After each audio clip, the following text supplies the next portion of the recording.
Good morning and welcome to Exploring the Dynamics of Organizational Change, a panel discussion brought to us by the UWI Faculty of Social Sciences Business Development Unit. I'm Wendell Constantine, and of course it's my pleasure to introduce you as the moderator for our session today. Thank you for joining us. Professor of Practice, Dr. Sterling Frost, ORTT, is a seasoned international executive, academic, and governance leader, bringing over 40 years of leadership experience across banking, academia, manufacturing, public service, and multinational operations in North America, Latin America, and the Caribbean. He currently serves as Professor of Practice in Management Studies at the University of the West Indies, St. Augustine, where he combines practical corporate leadership insights with cutting-edge academic research in organizational change, culture, and leadership. As the former Group Deputy Chief Executive Officer, Operations and Administration at First Citizens Group, Dr. Frost has led large-scale organizational transformations, giving him first-hand expertise in managing cultural shifts, leadership alignment, and change readiness.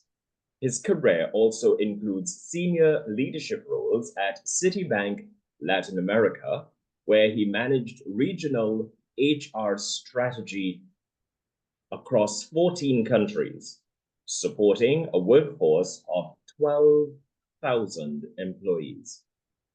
In addition to his corporate and academic roles, Dr. Frost is a published author and recognized thought leader on topics such as organizational culture, leadership, and strategic transformation, making him uniquely positioned to guide this critical conversation. His deep understanding of organizational change from both a practical implementation and theoretical research perspective enables him to engage our industry leaders and experts on the panel this morning. Dr. Frost, good morning. It's over to you. Thank you. Thank you very much, Wendell. Good morning, everyone, from wherever you are connected, and welcome to today's important discussion, exploring the dynamics of organizational change. In today's climate of rapid disruption and evolving workforce expectations, organizations are challenged not just to change, but to change faster and smarter than ever before. And we are fortunate to have with us a powerhouse panel, each bringing diverse, valuable, and authentic perspectives on what it really takes to make change work in practice. Our panelists are Mark Jardine. Mark is the Managing Director and Vice President of Business Banking at RBC Royal Bank, Trinidad and Tobago. Mark's deep expertise in corporate finance, risk management, and financial advisory brings to us first-hand insight into how financial institutions approach change at both the strategic and operational levels. Ian Peter. Ian currently serves as Chief Strategy Officer at Lucilec in St. Lucia, having previously spent years as Chief Financial Officer. Ian brings unique expertise in blending financial stewardship with long-term strategic change, including the use of the balanced scorecard to manage organizational transformation. Karina Coburn. Karina is the Inter-American Development Bank country representative for Barbados and an experienced economic development professional. With over 25 years experience across the Caribbean and Central America, Karina brings deep knowledge of managing change in complex, multi-stakeholder environments. Commander Dr. Daryl Dindial. Commander Dr. Dindial serves as Chief Personnel Officer for the Government of Trinidad and Tobago, advising on terms and conditions for over 90,000 public sector employees. Dr. Dindial brings to us his vast experience leading public sector change initiatives, including reform programs at the Ministry of National Security. Gray Kwan. Gray is the Chief Operating Officer at the Guardian Group. With over 17 years of C-suite experience across banking, insurance, and infrastructure, Gray has led large-scale operational transformations, delivering performance improvement and cultural change across complex organizations. Our session this morning will be structured around 3 rounds of discussion, each with a specific theme. Round 1 deals with forces driving transformation. Round 2 deals with leading and managing change. And round 3 is about the people and culture in change. We begin round 1, the driving forces of transformation. And during these discussions, I would like for us to really think about what's pushing organizations to change today. What are those external as well as internal pressures that matter most? And to kick off our session on round 1, Mark, I'm going to throw it at you. And from a financial services perspective, what external pressures, be it economic or regulatory, technological, are having the biggest impact on how your organization approaches change? Thank you, Dr. Frost. Good morning, everyone. Financial institutions are navigating a rapidly evolving landscape, and they're impacted by several changes. I think we're familiar with one that we see in the news all the time, the geopolitical landscape and how that shifts, because it ties into our operational dynamic, our regulatory frameworks, as well as our business model, right? Looking at that, the operation sides, how we do business, how we do wires, funding, asset holdings, looking at the sanctions and trade restrictions that shift nearly every day. Those are things that we need to really keep abreast of, or else it can cripple the financial institution. It can cripple our partners as well. Looking at the shifts in the dynamics and the whole market, the essence also feeds into how assets are valued. Over the last couple of weeks, we saw, a terrible flux in the bond market, rates changing, everything like that, and that ties into confidence, and the geopolitical landscape boils into that. We also see the technological pressures and technological advances and requests on our side, and that is twofold. Digital transformation, basically how and where we do business, with who we do business, and then the cybersecurity element of it.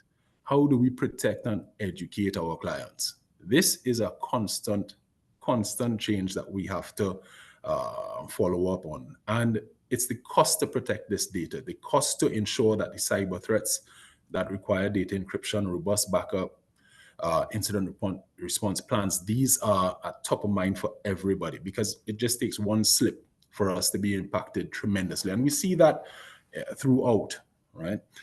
Also, climate change. Climate change is, at the forefront of the financial sector for the last, I would say, decade.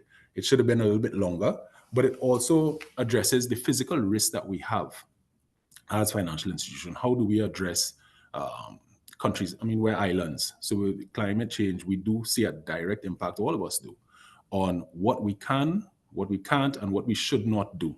So, Dr. Frost, this is how we manage the I guess, part of the overall environment where we are. But the technological pressures really are, coming through a little bit stronger. So it's a constant shift on our side. And thank you, Mark, and thank you for that insight and for setting the foundation. And let me shift gears, Ian. As someone responsible for aligning strategy to external realities, how do you ensure that long-term strategy stays relevant when disruptive changes occur?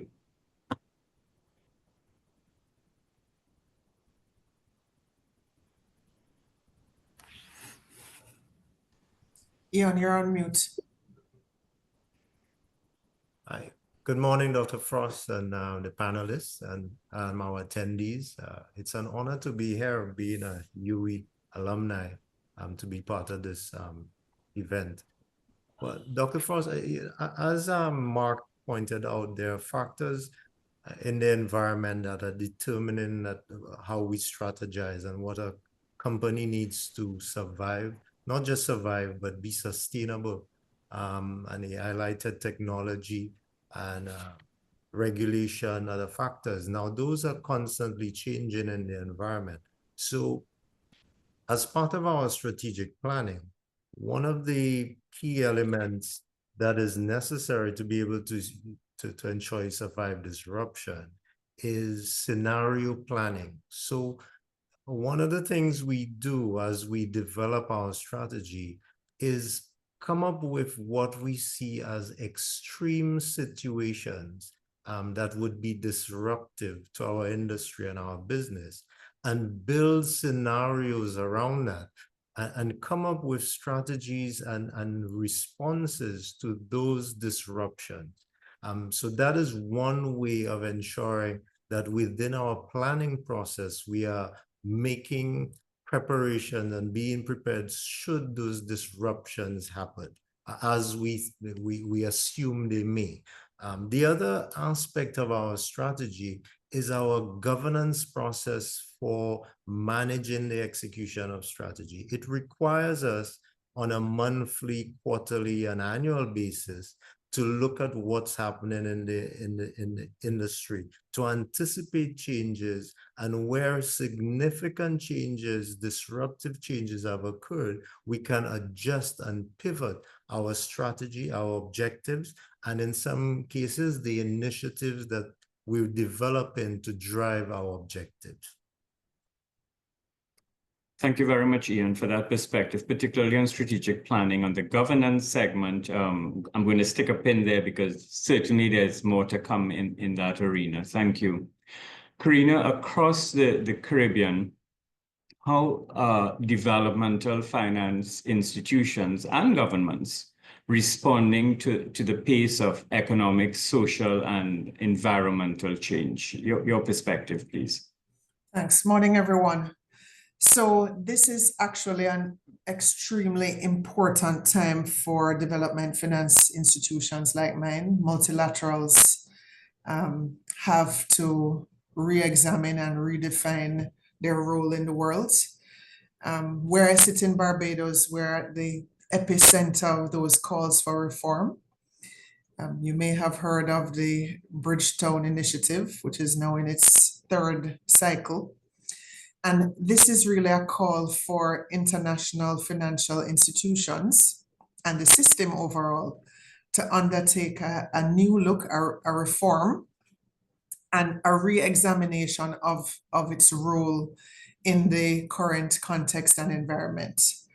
And so we have seen now the World Bank, IDB, African Development Bank, Asian Development Bank now looking inward to think about how we can evolve, particularly to meet the needs of more vulnerable economies. And so what is happening is that an actual committee council has been formed of international financial institutions. Last year, the IDB held the chair. And some of the issues under consideration include streamlining requirements, greater collaboration, more coordination between institutions to better serve the member countries. And so for us at the IDB, this means reviewing our instruments, making our financial tools more agile and responsive, allowing for greater customization. And I think this is all a very positive development. International financial institutions are still very relevant, I think, in today's global environment and context, because we have a good basis for encouraging collaboration among member countries, finding points of agreement among stakeholders, facilitating dialogue among members. And so I think what we're seeing now is just a greater awareness of the role that multilateral institutions can play, and a consideration of how best to implement changes to meet the needs of all the stakeholders involved. Appreciate that, Karina, especially the interplay between what I refer to as institutional agility and regional priorities, and as you would refer to it as looking inward. Thank you very much. Dr. Nindyal, I'd like to bring you in here.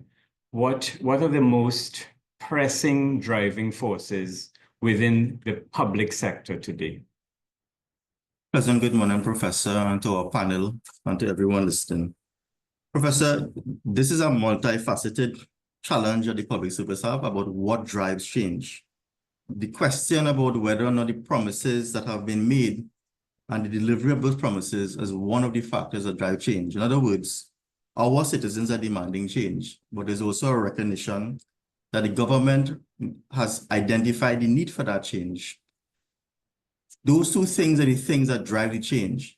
Our stakeholders, citizens, investors, visitors are not satisfied with the services that the public service provide.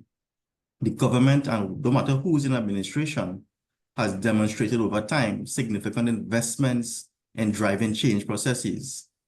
This current administration, for instance, has started off a number of transformation projects pivoted in the epicenter of which transformation of the public service resides, and that is in the Ministry of Public Administration. And all of this is being led by Senator the Honorable Minister West. So for instance, there's a recognition that the public service has not leveraged on the use of technology. There are questions on the value for money. What exactly are taxpayers paying for? What are those services being rendered? And whether or not citizens are genuinely receiving the services that they ought to receive.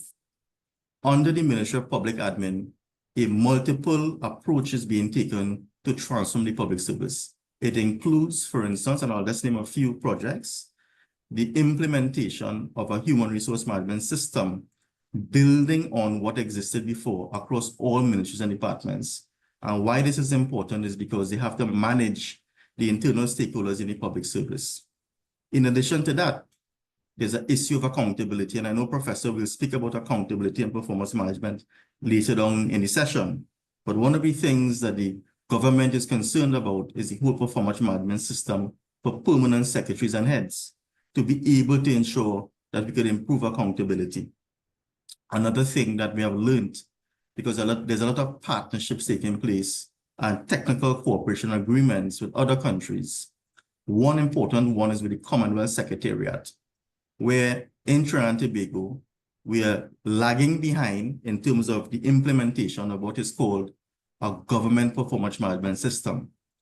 So those are some of the things that is happening, but it really supports the understanding that change is being driven by a need and a recognition for the change processes to occur, that citizens are not satisfied with the delivery of services, and that what has to occur is the implementation of those systems to ensure that accountability starts from the top, and that the government at the end of the day could report to the citizens and said, we promised this, this is what we have delivered, this is what we have not delivered, and these are the reasons why, and this is what we are going to be doing to ensure that the promises that was not delivered will be delivered by X date.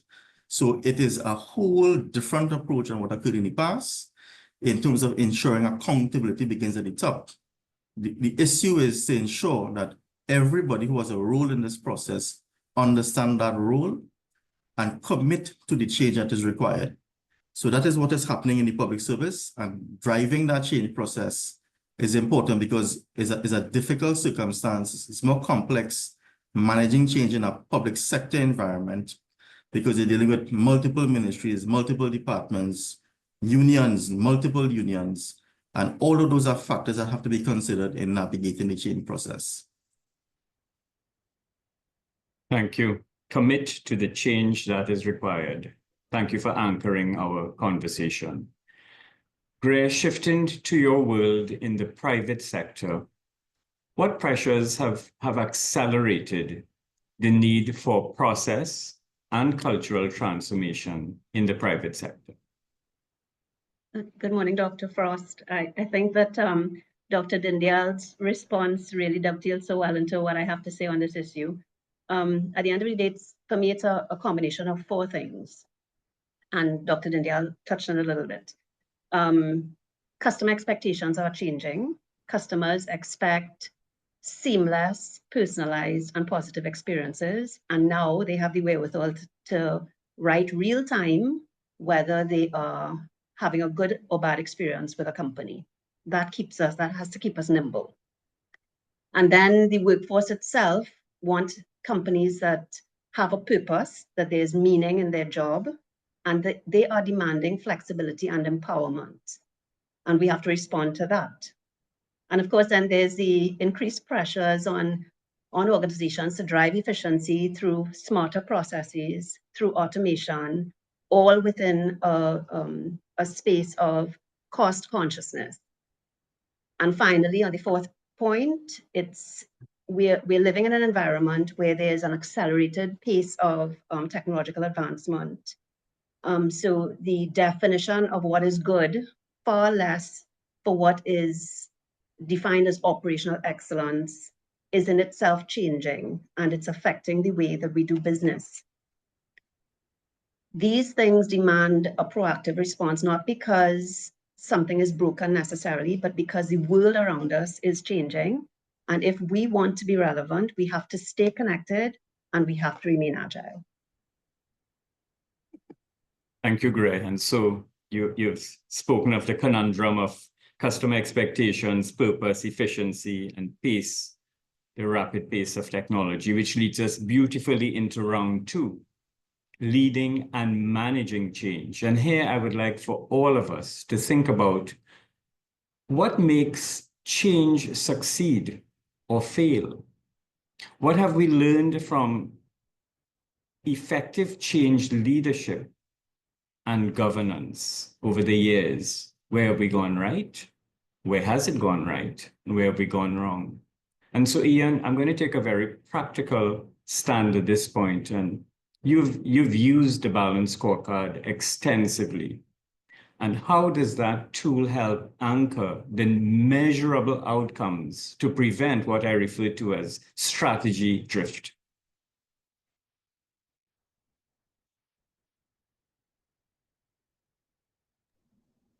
Ian, just unmute your mic again, please. Thank you. Yeah, so I'll go back to the point that Greg just made regarding the four factors driving change. It's interesting that even coming from a different industry, it's actually, when I think about it, it's the same four factors driving change in the electricity sector as well. And the BSC is essentially, we use the Balanced Scorecard at LooseLeg, and the BSC is essentially a strategy management tool that translates strategy into measurable objectives, right? And those objectives are intended to drive organizational change and behavior. By designing the organization, the change, it's creating, you're trying to create change in the organization that will take you to your strategic destination. What the BSC does, because it articulates your strategy and puts it into specific objectives, measurable outcomes, you're now able to determine targets over the planning horizon. What that now does is, with a good governance process in place, you're able to constantly monitor the progress that you're making in the execution of your strategy against measurable targets. We do this on a monthly basis. We assign, and there's ownership and responsibility in the governance process as well. Someone must own your strategic objectives. Somebody is responsible for ensuring the resources are available to fund the initiatives are coming up and are being created that can drive your strategic objectives. You're constantly evaluating, are those initiatives driving the results that you're looking for? And the BSC allows you to do that because it's a dashboard, it's a system of reporting, monitoring, and a constant feedback loop. So that whole process prevents you from drifting away from your strategy, because on a monthly basis, you're talking about strategy. On a quarterly basis, you're expanding the teams and discussing your strategy as well, with the focus on that balanced scorecard. It's a reporting tool. The board gets the reports generated based on the BSC. Management has the information as well. We also communicate all of the results to the wider staff body, so everybody is aware of what you're doing, why you're doing it, and how you're progressing. And all of those different checks and balances comes together to prevent strategic drift. And thank you, Ian. Very practical perspective on driving ownership. Mark, from your leadership lens, what is the most underrated quality leaders need to drive successful change? Thank you, Dr. Frost. During tough times, your true personality comes out. So when you're trying to navigate change, behaviors and activities go and align to who you naturally are. So I would say the most underrated would be genuine empathy and active listening. And while leadership is often associated with boldness and making decisions, these two traits, which I would call, I guess, an essence of gentleness and understanding, encourages collaboration in your team and allows them to navigate uncertain times fairly easily, right? Change, even positive change, what people perceive as positive change and development, causes anxiety and uncertainty and leads to a certain level of resistance. So guiding through active discussion, open discussion, allows a certain level of calm to be put into the environment that you're working through, and has a positive impact on your team, right? Putting yourself in your employee's shoes, in your team's shoes during change allows you to better understand, what is going on from their perspective. And you have to take all angles, because it's many layers, many different aspects, many different departments. So you have to understand how this impacts who you're working with. Empathetic leaders do not, I guess, view resistance to change as a negative. And it's not defiance per se. It's rather a signal that there are unmet needs and questions out there that people need addressed during this period, right? The tendency to focus on task and strategy and the quantitative side of a business during change is we over-rotate on that too much, right? And we don't really tie into the qualitative aspects of it. And thinking that, being an active listener, and having genuine empathy, understanding that people can be impacted, is a misconception, because in the long term, you can suffer if you have a sterile and a very hard-nosed sort of environment. I had to actively develop the active listening part of it, because I grew up in a very competitive, hard-nosed environment where this is what we're doing, full stop, move on. There was a time and place for that, and that is not now. The environment has changed and the dynamic has changed on that side.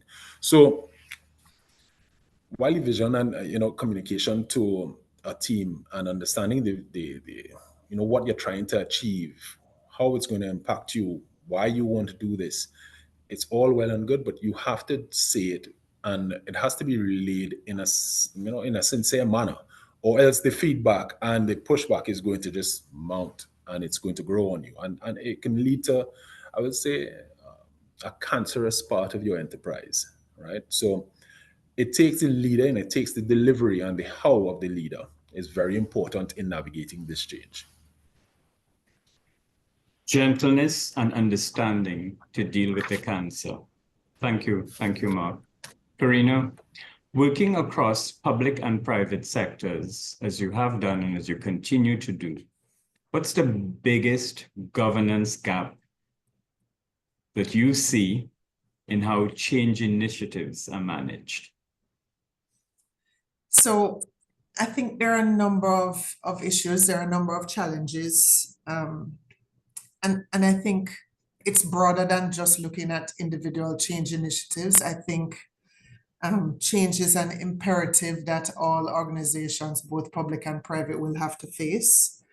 And because of that, it is the responsibility of leadership to help create an environment that can accommodate change, that builds a more resilient organization with more resilient team members who will be able to navigate change when it does occur. And so I think what needs to happen from a governance perspective is to build those tools, skills, techniques, guidelines, procedures, approaches that allow the organization to navigate change. And so that means making sure that the training is in place so that people know how to approach change, building those skills that Mark is talking about at the leadership level, having team members be more resilient to change and uncertainty, having that kind of learning organization where people are always trying new things. There's a possibility to accommodate failure. And so the institution itself becomes something that can navigate and accommodate changes because they will occur. So it shouldn't be focused, in my opinion, on just one change process or initiative, but just building an institution that is ready for change to occur because it will come. I'm happy to see that we are still talking about learning organizations. So thank you for being authentic, Karina. Dr. Dindyal, when you have led large-scale public sector reform, how do you manage the inherent resistance to change among long-serving employees? Thank you, Professor. For me, the litmus test is how well you have communicated the need for that change and the benefits of that change. Two simple things, the need for the change and the benefits of the change. When you have long-serving employees who are fixed in a particular mindset, part of the thing that has to occur is a process where they must be engaged in stakeholder engagement processes, that we allow ourselves to ask certain questions. For example, why do we exist in this space? What is our purpose? What is our mission? Are we fulfilling our mandate? Those are some very basic questions you have to ask those individuals. Mark spoke about the cancer, and that cancer exists in all institutions. Some people are resistant to change for different purposes and different reasons. They don't want the work to be different. They don't want to have any additional work. One of the things that is critically important is stakeholder engagement. That helps in reducing resistance, in my respectful view. When you deal with transformational projects with tens of thousands of people being affected in one form or the next, you have to accept the reality that not everyone will support change. Leadership must demonstrate resolve. And Mark talked about difficult times when leadership has to come to the fore. So in my respectful and considered view, when they're dealing with transformation in the public service, because they're likely to get a large population who might support and a strong population that might be smaller in minority who will want to deter, leadership must continue and to drive that process of change to implementation. And the mindset should be that those who didn't support the change will adapt along the way. And those who supported the change will assist them in that transition. Equally important, of course, is the issue of leadership and trust in leadership. If you have demonstrated the legitimacy to lead, employees respond better to that. You have to lead by example, and where they are trusted and respected, they're likely to get a change in their mindset. The last point on this, I would say, is that empathy in terms of understanding where they fall and how they see things, but also getting them to understand that in the public service, out of many, we are one. We work together, we have different roles and functions, but when we come together, we are one team, and that our country demands more from us, and we are obligated to improve for the benefit of all. And those are some of the facets I believe helps to reduce the inherent risk and resistance to change, stakeholder engagement, trust in leadership, showing empathy, and being able to bring them along the way. In other words, they are part of the journey, and carrying them along is important to fulfill the change that we're speaking about. Now, there are other processes that ministries and departments are working on that the Ministry of Public Admin, as I indicated before, is the epicenter of transformation in the public service, has treated with. So, for instance, the Ministry of Public Admin would have written and asked all permanent secretaries, please identify some key transformation projects you are interested in fulfilling and improving your mandate. And those who sent were part of a change management process, which is formalized. So what they did is they got a change management consultant to work with that ministry or department with a core team to build the awareness of the project, to develop team cohesion, and to ensure persons understand their role and they could track the progress of the implementation of that project. So that is something that is, I would say, relatively new in the public service. That approach to change management, using the help of a consultant to guide, to navigate, to build team cohesion, to build awareness, and people understanding their various roles and responsibilities that is measured to ensure that this is not another change management program that ends up in a drawer, but one that reaches full implementation for the benefits of our citizens. Thank you. And let me carry that thread into the operational level. And Gray, what's the most important operational lever you found for ensuring that process changes actually stick over time? So for me, that lever is alignment, and not just strategic alignment. As we know, executives, we need to ensure that that strategic objectives and goals, etc., cascade throughout the organization. But it's alignment across our people, our processes, and our purposes. It's one thing to redesign a process. It's another thing entirely to embed that change throughout the organization. And to do that, change has to occur in the way people are organized, how success is measured, and how teams are incentivized.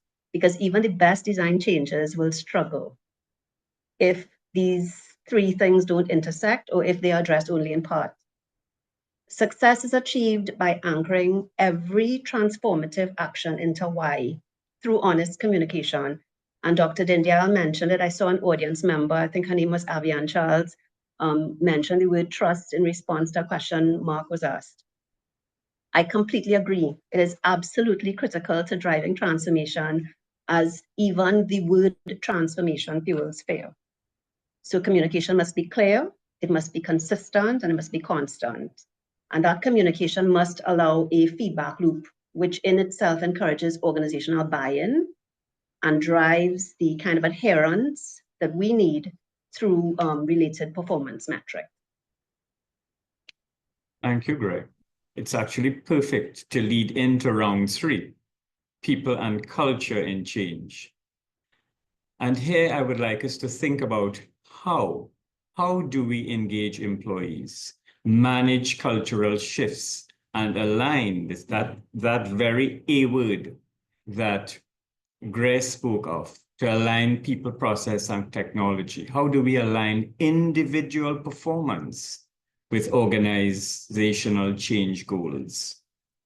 Karina, in your experience, what's the most effective way to build a culture that embraces innovation rather than fear for disruption?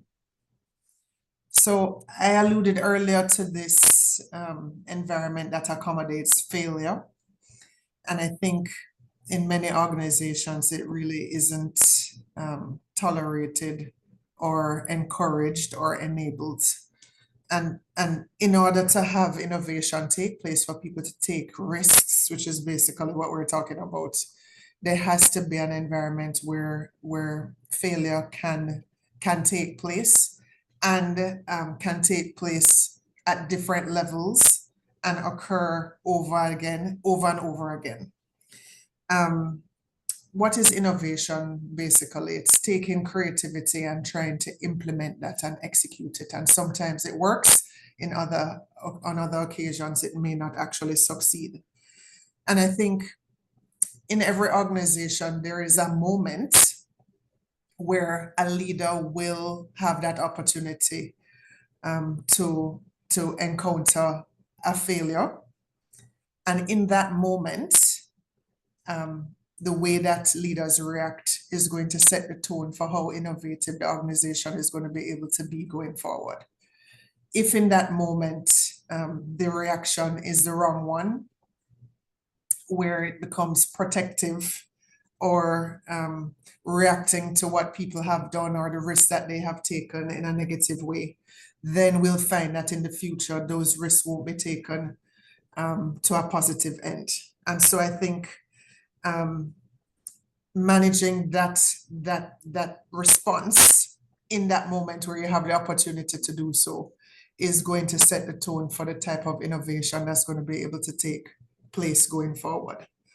And you know, I think as individuals, we will panic. You know, we have to manage the impacts of when something occurs that didn't go the way that we wanted. But in the end, the response that we give in that moment is what's going to accommodate future success. And so what I have seen in terms of innovation, you want people to try and try again. And sometimes it will succeed, in other cases it won't. But in order to have that practice of innovation keep taking place, we have to be able to accommodate both failure and success. Thank you very much, Karina. And on that note, particularly as you mentioned, panic and failure, let me turn to the commander himself, Commander Dr. Dindyal. In the public sector, and you mentioned it before, but let's distill it a bit.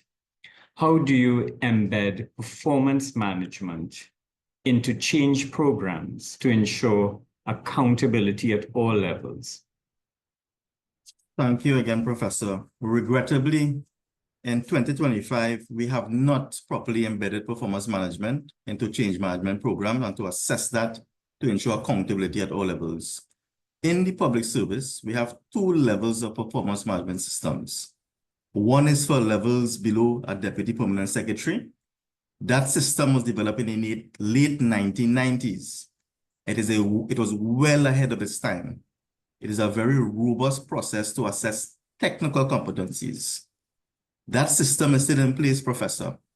And quite frankly, it has resorted to a sort of administrative checkbox ticking rating system, as opposed to a developmental assessment to support change management. Another issue with that is that everybody, or a lot of people, I would say, is very good or good in their performance, but the institutions are failing.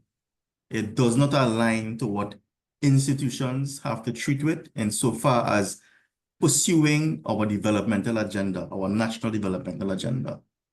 The other system that we have is one that is more strategic. It is for the permanent secretaries. But that system also does not consider the implementation, our transformation, assessment as part of that process. So our systems at this point in time, does not embed performance management to align to change management programs.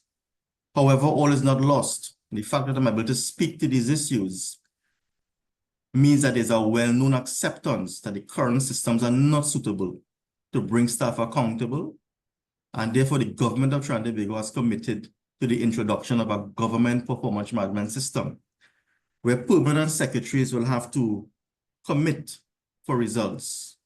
They will have to identify with the aligned ministers. These are the things that we're going to be working on in pursuit of the promises that was made by the government to our people. In addition to that, there is a revised performance management system for permanent secretaries that is being considered by the cabinet to include, for example, if you have met your targets, rewards. Now it's beginning at the top. People believe that accountability begins at the bottom of the structure, but we must demonstrate accountability at the top. So those are some of the things that we have to look forward to, that the system will drastically change to improve accountability, to measure results, that will support change management processes and see us reduce the implementation deficit that is growing when the state and taxpayers invest money in public transformation initiatives. So that is what is being considered now to address the issue and the gap of the lack of embedding tracking of strategic performance management into the performance management system for permanent secretaries and below. Thank you, and thank you for sharing, as always, in your authentic voice. There's a risk element, though, to that, and therefore, let me ask Ian to come in and speak to us a bit about, does the risk culture influence how employees perceive and adapt to change? Ian, your thoughts? Yes, Dr. Frost, you're correct. In fact, I like to look at the risk culture on a continuum. So you have on one side risk averse culture, and the other side you have a risk seeking culture. In the risk averse culture, on that extreme, people are likely to be more resistant to change. As Karina has mentioned earlier, there's a fear of failure and persons are uncomfortable with uncertainty. And so that creates a bit of inertia and people prefer to stay put where they are and continue to do things that they've always done. And the whole point of change and for strategy is for us to see what is it we need to do differently to get to a different destination, or else we will have a default future. In a risk-seeking culture, it's more likely that your people will embrace change because there's an acceptance of failure. People see failure as through the lens of opportunity. And so they embrace challenges, they embrace and they seek opportunities. They don't see reasons to not do, they see reasons to try and to do, and therefore have more chances of being successful with change. If you're not attempting something different, you're not going to effect true change. And so that's why I'm a real proponent of the BSC approach to managing strategy, because at the base of the BSC, when you look at the strategy map, the base of the map is about culture. Because it speaks to values. Your values are what determines the culture of an organization. So on the flip side, I always see risk management and strategy being two sides of a coin. So yes, risk culture is going to influence your ability to change. Absolutely. There's so much more on that topic, but for another time. Thanks, Ian. Let me just go over to Greg. Greg, you've overseen transformation across different sectors. What's the one cultural barrier that consistently slows change, and how do you overcome it? So the biggest barrier that I've seen, irrespective of industry or sector, is what I've defined as the comfort of legacy thinking. This is not where people are resisting because they want to be difficult. It's not resisting for resistance sake. As I mentioned before, and we've heard a number of the panelists say it, fear comes as a natural consequence of change or transformation because people find it hard to let go of what's familiar. And we all know the line, we hear it all too often. That's the way we've always done it. So what helps to overcome that is when we create a space where people feel safe to challenge and experiment. Karina mentioned it, and I heard Ian also mentioned it, that we need to be able to facilitate failure, not to encourage failure, but certainly to facilitate it when it happens. Additionally, leadership must be seen to walk the talk, because when people see that change is not being done to them, but with them, that is when a cultural shift starts to begin. And we talked about this issue of trust. So when we see that we are walking alongside our teams that's when the true buy-in happens and we start to see the transformation occur. Spot on. Trust. Thanks, Greg. Mark, how do you communicate change to the frontline employees in a way that builds buy-in, especially in an industry where trust is critical? Thanks a lot, Dr. Frost. Trust is not only from the client point of view, it's also with your team. So your team has to know you and respect you beforehand, and before you try to relay any strategic change or any massive shift in how we do business, or else, you may be viewed as just another sounding board or another change agent inside of there. So to be effective, you have to be embedded beforehand.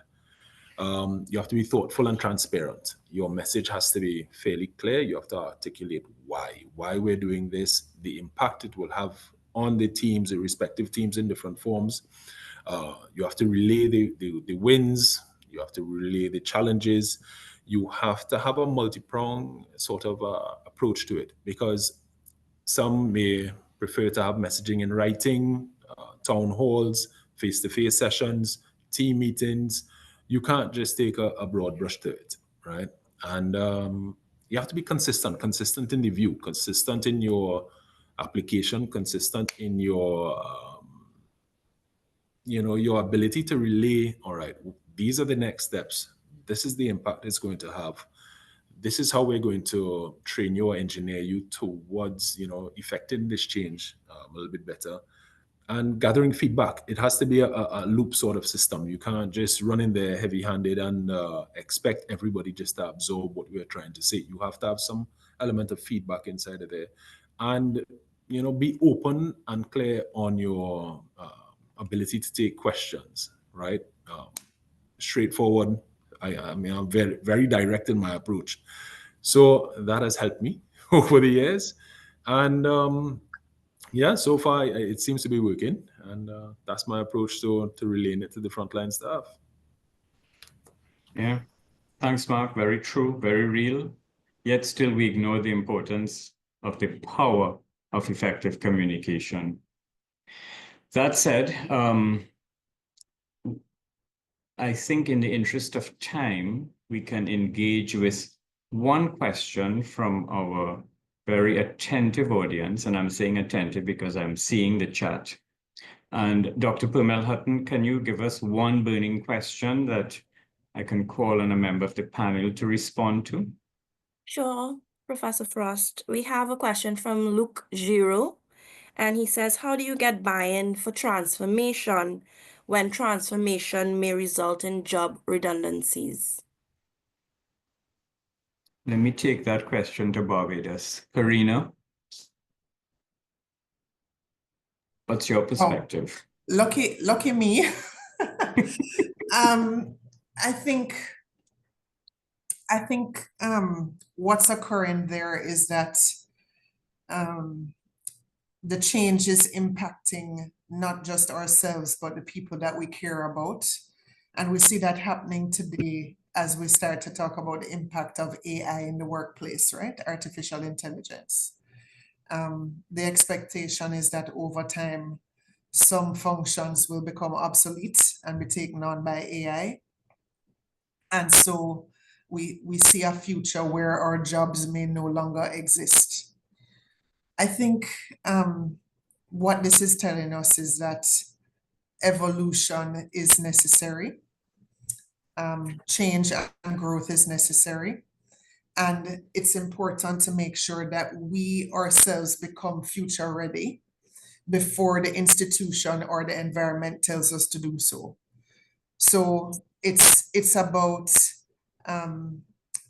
redefining yourself in terms of the skills that you need, the upgraded training that you need, the master's degree that you want to pursue, the negotiating skills, conflict resolution skills, management skills that you want to develop, so that you will always become relevant in the workplace regardless of the changes that occur. And so once you feel that you are you have the potential to be relevant in any organization regardless of changes, then you will become less worried about job loss. So just speaking personally for me, there have been times when I have wanted to move from an organization where I was because I didn't like how the organization was going, or I didn't like my role in the organization.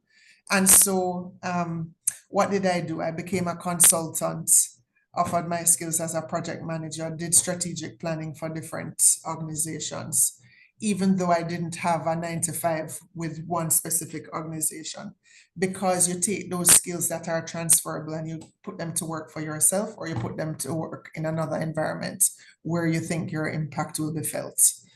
So my advice would be for the individual level to maintain this level of skill where you feel that you will always be able to make an impact, and also to contribute to change because not because of personal gain, but because you see the benefit that it can have on the institution you're in, and then you will find your place within that environment or another that is more suited to you. Thank you very much. Evolution is necessary. And now to our listening and attentive audience, I'm going to do a bonus round really to give the opportunity to our panelists to part with some advice. And so members of the panel, what is your best piece of advice for leaders and organizations navigating change today? And I'll start with Gray. Thanks, Dr. Frost. Oftentimes when we think about change, we think about it as top-down, but I would say it's not necessarily about having to be told what to do. All persons can influence change. Change isn't about titles, it's about action, it's about courage and consistency. And oftentimes, the most meaningful changes happen with those that are closest to the issues. So change is everybody's business, and transformation is everybody's business. Thank you. Karina? I would say that we have to be brave. Everyone who I work with knows that I love Who Moves My Cheese. First of all, it's extremely short and easy to read. And it has some wonderful lessons in it. And one of the key lessons is that question, what would I do if I was not afraid? What would you do if you were not afraid? And so we should always, as leaders, ask ourselves that question. Who do I need to go to get this done? Do I need to go to the president of the IDB? Do I need to go to the prime minister? Do I need to go to the minister of housing or transport? Do I need to go to the head of the union? Who do I need to go to get this particular initiative or change achieved? And would I do it if I wasn't afraid? And so I think the message is we have to be brave to achieve our objectives. We have to be brave to progress in our careers. And we have to be brave if we want to have successful change. Thank you, Karina. Ian? As a student, I learned many models and frameworks. I never really appreciated it until more recently in my career. So my advice would be employ a structured change model in trying to drive change for an organization, because it will give you a better chance of managing the risk around change, recognizing what they are, and it will give you a better chance of success. So that is my closing. Make sure you apply a good change model. Thank you very much. Mark? For me, I would really look at prioritizing building a culture of continuous learning. accountability as well. That's something we don't like to do too much in Trinidad, be accountable for what we're supposed to do. And the commander was highlighting that part of it when he was referencing the PSs and whatnot and the approach there. Because your team will not support you if they don't identify with you, right?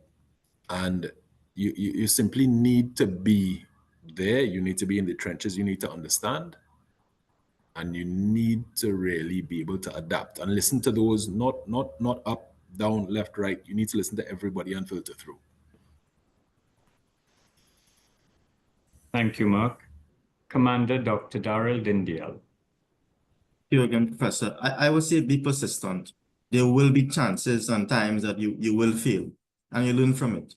Leadership must have the resolve to be resilient, to continue on that path of what is expected for the greater good, and as best as you can, you take people along the way.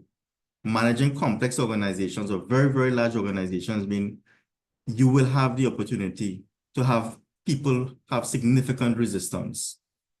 Some of the panelists spoke about union representation. That's important in the public service.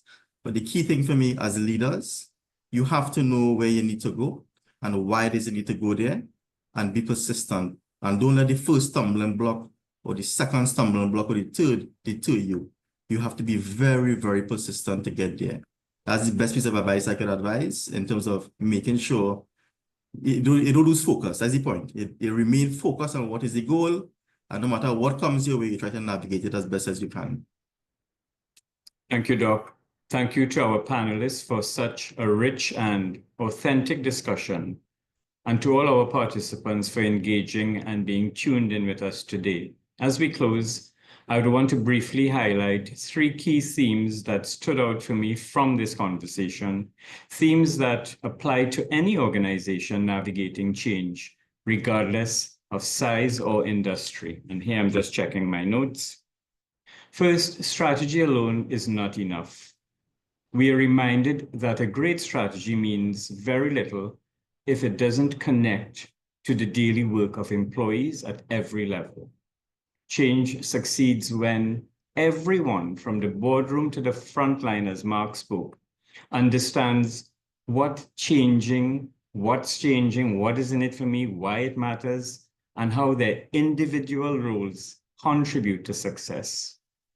This is where clear communication, alignment, and continuous feedback would play a critical role. The second is leadership sets the tone. Change isn't something leaders can announce and walk away from. Our panelists made it very clear that successful change requires leaders to model the behaviors they expect, stay visible and accessible, and become champions of the change themselves. What leaders do matters far more than what they say. And finally, culture makes or breaks transformation. No matter how well we design our processes, our systems, our structures, change will fail if the culture resists it. Organizations that invest in early engagement, open dialogue, trust building, and celebrating progress are far better positioned to sustain change over time. And so in summary, successful change aligns strategy with action, is led from the top, and is anchored in culture. These are not new ideas, but they remain the foundation for lasting transformation. Once again, thank you to our panelists and to all of you for being part of today's important conversation as we continue to share, learn, and lead change together. Allow me to call on Dr. Paul Balwant, Deputy Dean Planning and Programming at the Faculty of Social Sciences, to bring closure to our event. Dr. Balwant. Thank you, Professor Frost. And I'd just like to mention that echo the sentiments from the chat, actually. What a fantastic session, very enlightening panel discussion. And oftentimes in Hollywood, we see sequels that are not worth our time or money. But I see the chat is repeatedly asking for a follow-up sequel to this session. So I'd say we have something quite a bit better than what Hollywood has to offer. So excellent session. I want to express my heartfelt thanks to all who made today's event a success. First, sincere appreciation to our distinguished panelists for generously sharing your insights and reflections. I'd just like to ask the chat to please celebrate, give a round of applause, an emoji or whatnot. Your contributions have really sparked meaningful dialogue and offered valuable perspectives that no doubt will continue to resonate beyond today's session. So I see all the clap, celebration, etc. going on in the chat. So thank you so much for that. To our moderator, Professor Sterling Frost, thank you for expertly guiding today's discussion with clarity and professionalism, as you always do. A special thank you to Mr. Wendell Constantine, whose warm and engaging introduction really set the tone for the rich exchange that followed today. We truly appreciate your presence and support with us today. To our organizing team, thank you for your tireless efforts behind the scenes. In particular, we wish to acknowledge Dr. Sharice Primel Hutton, Ms. Joel Garrett, and the marketing and communications team, whose combined efforts ensured that today's session was seamlessly executed. So thank you for that. And of course, to our audience, thank you for joining us, for your thoughtful questions and continued engagement. I was reading through the chat and just thought these are some fantastic questions. There's quite a bit to digest, and certainly, Professor Frost, hopefully in the sequel that follows, we can perhaps have further engagement with the audience to address some of these critical questions that were raised throughout today's session. So before we close, Prof, I know you asked for advice from the panelists, but I'd like to just give my quick piece of advice. And my advice is to register for the upcoming event that we have, the workshop on April 24th. The links are shared in the chat. We encourage all who are interested to sign up and be a part of that important learning experience. Thank you all once again, and do enjoy the rest of your day. Thank you, Paul, and all.